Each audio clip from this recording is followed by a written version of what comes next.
Dank Magic has a question. Okay. It's an interesting one. It says, I know you have the Know Your Number course, which we do at learn.moneyguy.com, but when will 1 million not be enough for the majority of the population? Like in, say, 2040, or when you're retiring at a later date?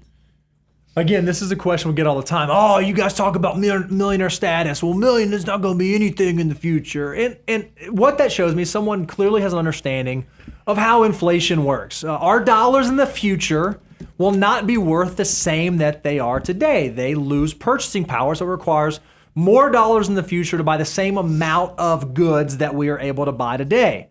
So when will the point be that $1 million is not enough?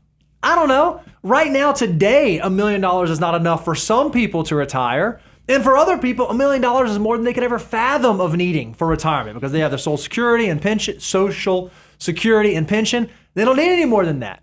So when will $1 million not be enough or be enough is a really difficult question to answer. Here's what I can tell you.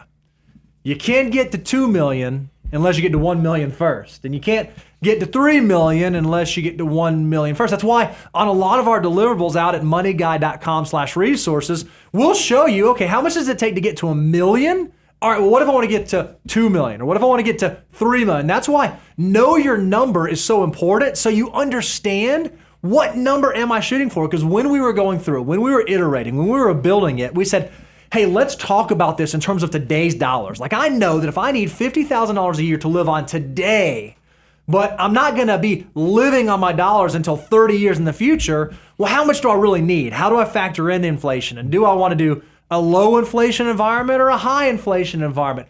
Knowing your number really is the key to figuring out what your number is, so that then you can back into, okay, is $1 million enough? Or does it need to be 2 million? Or does it need to be 3 million? So on and so forth. And I don't mind giving Dank some red meat in the fact that, look, when I retired I'm retired. When I started working in the 90s. Was that an announcement? When I graduated from college in the 90s and I read The Millionaire Next Door and it kind of lit my mind on fire on opportunity, the same feeling that $1 million was then is probably closer to 3 million now. Mm-hmm. I don't mind conceding that, but it's back to the point of what you said, Bo, is you can't get to 3 without 1. That's right. And I think about the mindset, and here we go. You guys will get entertained by this. I think about the whole boiling point of creating wealth creation is that I remember my first $10,000 because I've had parts of my life where $1,000 would change my life. Mm-hmm. I just literally remember it, yeah. $1,000 would make me a better person and not have the stress and other things. So 10,000 was a big point for me.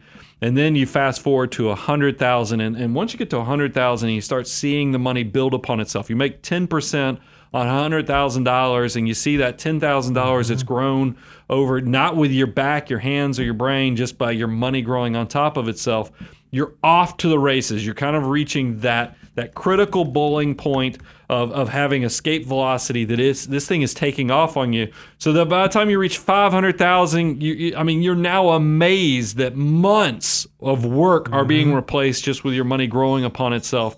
You get to 1 million, don't be shocked when you get to your first $1 million.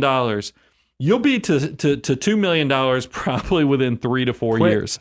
It is amazing. You'll be like, what happened here? Because, and I'm reminded, because I always talk about when I want an example of boiling point, I think about Warren Buffett. It took Warren Buffett, now I'm not minimizing what $1 billion is, but it took him 55 years to get to his first billion. However, now, that's 60% of his time on the planet to get to the first. Now he has multiplied that 100-fold, in the next, he's got to be getting close to 90 at this point. So he's over, I think he's 93. So you think about that is that what took him 60% of his life expectancy is now he's 100-fold multiplier. It gets easier and easier and easier, where you'll eventually get to the point that you can't spend what you're making because your money's working harder than you are. That's what I get people excited about. So, the mindset, look, don't get caught up. That's that negative, pessimist that don't win mindset. If you say $1 million is just not that much money anymore, as soon as you get to 1 million, I can tell you you're off to the races. I'm probably having your next second million, your third million, and then you'll be a decamillionaire if you do this thing early enough.